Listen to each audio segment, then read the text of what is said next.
पाकिस्तान के लिए एक बड़ी मुश्किल सूरत हाल है। कुछ खबरें आ रही हैं कि ईरान रिटेलिएशन करेगा इस हमले की भी, और जो रेवोल्यूशनरी गार्ड की फोर्सेस हैं वो बैलिस्टिक मिसाइल्स तैनात कर रही हैं इस इलाके में, और पाकिस्तान को मजीद करें और किसी बड़ी गेम का हिस्सा ना बने प्लीज़, ये बहुत ज़रूरी है। आज तो हम शोखी मार सकते हैं कि हमने वहाँ पर ज़्यादा एयर स्ट्राइक्स कर।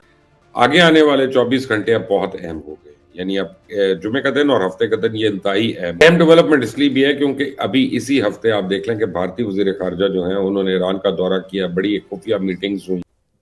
मैं आज बोल रहा हूं, आप ये वीडियो सेव कर लेना, दूसरा एक्शन होगा और दूसरे एक्शन में आपको पता लगेगा कि किसने किसको मारा है, और फिर ये बोलेंगे कि अस्सी भी मुसलमान थे तुस्सी भी मुसलमान।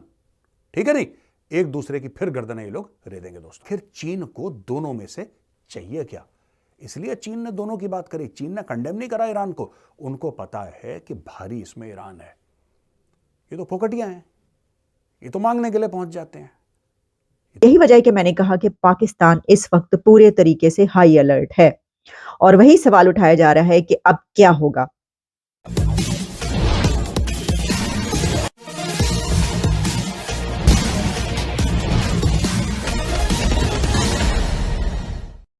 ईरान ने पाकिस्तान की सीमा पर भारी संख्या में सैनिक और तोप मिसाइल्स का जमावड़ा कर दिया है और पाकिस्तान पर किसी भी समय हमला कर सकता है। पाकिस्तान जवाबी कार्रवाई करके यह समझ रहा था कि ईरान चुप हो जाएगा, लेकिन वह चुप होने वाला नहीं है। पाकिस्तान की सारी मीडिया जयशंकर पर उंगली उठा रही है कि इस सारे मामले में जयशंकर ही जिम्मेवार हैं, उन्होंने ही ईरान को उकसाया है। हकीकत क्या है, पाकिस्तान के डर की कहानी सुनते हैं। कुछ खबरें आ रही हैं कि ईरान रिटेलिएशन करेगा इस हमले की भी, और जो रेवोल्यूशनरी गार्ड की फोर्सेस हैं वो बैलिस्टिक मिसाइल्स तैनात कर रही हैं इस इलाके में, और पाकिस्तान को मज़ीद जवाब दिया जा सकता है। पाकिस्तान में वो मज़ीद एक जस्टिफिकेशन यूज़ करेंगे कि जैश-उल अदल या अलकायदा या दाइश इस तरह की वो मज़ीद कार्रवाई कर की बात करें इस रीजन में, तो डेफिनेटली ईरान उसमें ज़्यादा तजर्बा रखता है, जैसे कि वो डिफरेंट ग्रुप्स को सपोर्ट करता है इराक में, सीरिया में, लेबनान में, यमन के अंदर। पाकिस्तान के पास उस तरह की कैपेबिलिटी नहीं है। उस एंगल से ईरान पाकिस्तान को तंग कर सकता है, और यहाँ पर भी पाकिस्तान में भी कुछ तंजीमें हैं ईरान की जो मिलिटेंट ऑर्गेनाइजेशन करें और किसी बड़ी गेम का हिस्सा ना बने प्लीज़, ये बहुत ज़रूरी है। आज तो हम शोखी मार सकते हैं कि हमने वहाँ पर ज़्यादा एयर स्ट्राइक्स कर दी, या ईरानियंस कह सकते हैं हमने पाकिस्तान में कर दी।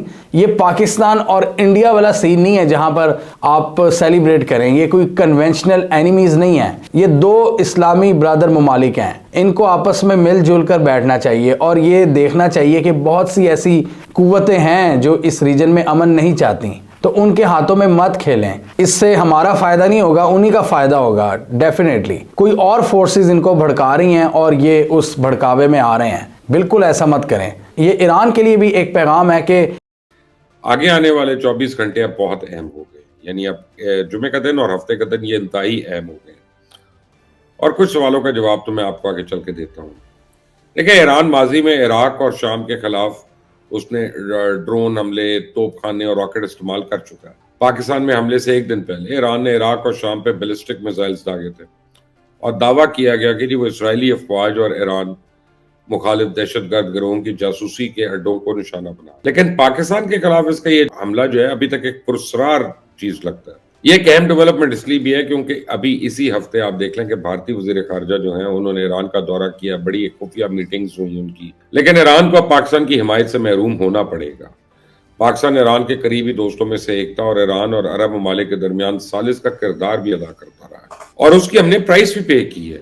तो ईरान को अगर कोई मसला था तो अपनी तशवीश का इजहार करके मुख्तलिफ स्वार्थी ज़राए इस्तेमाल कर सकता था। अगर वो हमला करना चाहता तो मुश्तरका ऑपरेशन के लिए पाकिस्तानी फौज को एतमाद में ले सकता था। ईरान खिते में खुद अपना एक नया दुश्मन अब लगता है तलाश कर रहा है। तो इस बार ईरान का नीम सरकारी और पासदारा ने इनकलाब से मुंसलिक मीडिया इसका ढोल पीट रहा है कि जैसे कह रहा हो कि हमें अपनी गले लगते हैं, फिर एक दूसरे की पीठ में, कमर पे खंजर ये लोग उतार देते हैं। दोनों के दोनों एक जैसे हैं ना, माइंडसेट एक जैसा है, आइडियोलॉजी एक जैसी है, तो दोनों एक दूसरे को भाई बोल रहे हैं और दोनों एक दूसरे पे मिसाइल मार रहे हैं, हवाई हमले कर रहे हैं, और दोनों भाई हैं एक दूसरे के।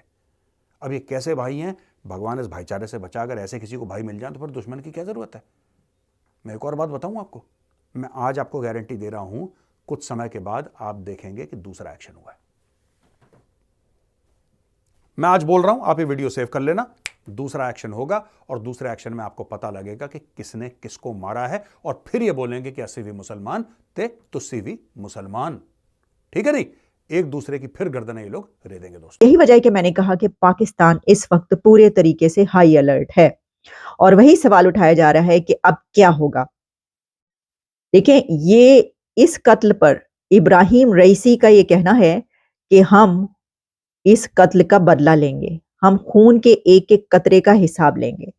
तो पहला सवाल तो ये है कि देखिए, इंडिया की तरफ से कहा जाता है, दहशतगर्दी की बात की जाती है, अफगानिस्तान की तरफ से की जाती है, और उसके बाद अब ईरान की तरफ से भी की जा रही है, और ईरान ने उसके ऊपर उस ग्रुप को निशाना भी बना दिया। तो ये एक बड़े शर्म की बात है, क्योंकि इसकी वजह यह है कि इसके अंदर आपको भी अपने घर की सफाई की जरूरत रहती है, आपको अपना घर साफ करना पड़ेगा। ये बात वो डिफेंस मिनिस्टर ख्वाजा आसिफ ने पार्लियामेंट के फ्लोर पर खड़े होकर गई थी, बल्कि पार्लियामेंट के फ्लोर पर नहीं, बल्कि एक जगह वो बाहर भी कहीं पर गए हुए थे, वहां पर भी उन्होंने ये बात की थी, जिसके ऊपर बहुत बैकलैश आया था और कहा था कि देखिए ये जो है ये खुद ही अपने खिलाफ ही बोलते रहते हैं। तो जो हकीकत होती है वो कभी ना कभी मुंह से निकल ही जाती है। तो घर तो साफ करने की जरूरत है ही है। बनी हुई है, तो इस सूरत में पाकिस्तान और ईरान की जो लड़ाई है वो इन दोनों मुल्कों के मफाद में नहीं है। इन दोनों को मिलकर आगे बढ़ना चाहिए, क्योंकि चैलेंजेस और भी बहुत ज़्यादा है। बहुत सी फोर्सेस चाहती हैं कि पाकिस्तान और ईरान आपस में लड़ जाएं, पाकिस्तान और अफगानिस्तान आपस में लड़ जाएं। तो ये बहुत ज़रूरी है कि हम मिलकर रीजनल कॉन्फ्लिक्ट्स को हल करें और किसी बड़ी जियोपॉलिटिकल गेम का हिस्सा ना बने, किसी दूसरे के हाथों मत यूज़ हों। और इसलिए यहाँ पर चाइना ने भी कहा है, जोर दिया है ईरान और पाकिस्तान पर कि वो मामलात को ठंडा करें। चाइना तो इस इलाके में डेफिनेटली BRI की वजह से वो चाहता है कि यहाँ पर अमन की एक फ़िज़ा आए। चाइना का जो एजेंडा है वो ज़्यादा इकॉनमी से रिलेटेड है कि इकॉनमी बूम करे, इन्वेस्टमेंट करना चाहता है China. Belt and road initiative, उसने ईरान के साथ भी डील्स की है, पाकिस्तान के साथ भी CPEC है। तो चाइना कभी नहीं चाहेगा कि ये सारे रीजनल ममालिक जिनको चाइना इकट्ठा करने में लगा रहता है वो लड़ पड़ें। चाइना ने ईरान और सऊदी अरेबिया की भी दोस्ती कराई है, तो ये बहुत ज़रूरी है कि ये मुल्क। फिर चीन को दोनों में से चाहिए क्या? इसलिए चीन ने दोनों की बात करी। चीन ने कंडेम नहीं करा ईरान को, उनको पता है कि भारी इसमें ईरान है। ये तो फोकटियां हैं, ये तो मांगने के लिए पहुंच जाते हैं, ये तो बेकारी हैं पाकिस्तानी। देखिए, जब ईरानी अगर जाएगा ना, ईरानी राष्ट्रपति, वो बात करेगा चाइना से बिजनेस की, वो डील की बात करेगा। वो कहेगा अच्छा हम आपको ये देंगे, आप हमें क्या दोगे। वो पैसे की बात करेगा।